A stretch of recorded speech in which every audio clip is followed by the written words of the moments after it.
ആലയത്തിൽ വെച്ച് കണ്ടു കഴിഞ്ഞപ്പോൾ എല്ലാം വന്ന് ശ്രദ്ധിക്കുന്നത്. ഓക്കെ, വേർപിരിയാൻ പോവല്ല, ഇത്തിരി നാൾ കൂടി എന്താ ഇല്ല, ഇതൊരു ഇന്റർപ്രിട്ടേഷൻ അല്ലേ? ഇതൊരു ഇന്റർപ്രിട്ടേഷനാണ്. ഇതിനെ ഈ മോൾ പറഞ്ഞതോ അലക്സാണ്ടർ പറഞ്ഞതോ അല്ല എന്റെ ഫൈനൽ.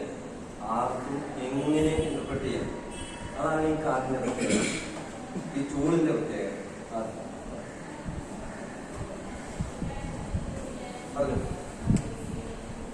ഒക്കെ പറയണേ, കുറേയിരിക്കുന്ന ആൾക്കാരെ കഥയാണ്.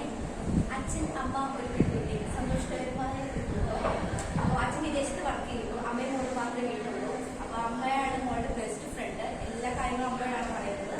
അപ്പൊ ഭയങ്കര കൂട്ടുകാരായിട്ട് മുന്നോട്ട് പോകുമ്പോൾ പെട്ടെന്ന് അച്ഛൻ വിദേശത്ത് വരുന്നു, കുറച്ചധികം കൊച്ചറിയുന്നു, അമ്മ ഗർഭിണിയാണ്, ഗ്രാജുവേറ്റ് ഉണ്ടാകാൻ പോകുന്നു. ആദ്യമൊക്കെ ഭയങ്കര സന്തോഷമായിരുന്നു. പിന്നീട് അങ്ങോട്ട് പോകുമ്പോൾ കൊച്ചിന് മനസ്സിലാവുമ്പോൾ തന്നെ അമ്മയ്ക്ക് തന്നോട് ഇഷ്ടം കുറയുന്നു, പണ്ടത്തെ പോലെ ആ ഫ്രണ്ട്ഷിപ്പ് ഒന്നുമില്ല. അങ്ങനെ കൊച്ചുണ്ടെ കഴിയുമ്പോൾ കുട്ടിക്ക് കുഞ്ഞിനെ കാണാൻ പോലും ആഗ്രഹമില്ല. അപ്പൊ അമ്മ കുഞ്ഞിനെ കൊണ്ട് വെച്ചിട്ട് ഒന്ന് കൺവിൻസ് ചെയ്യാൻ നോക്കും.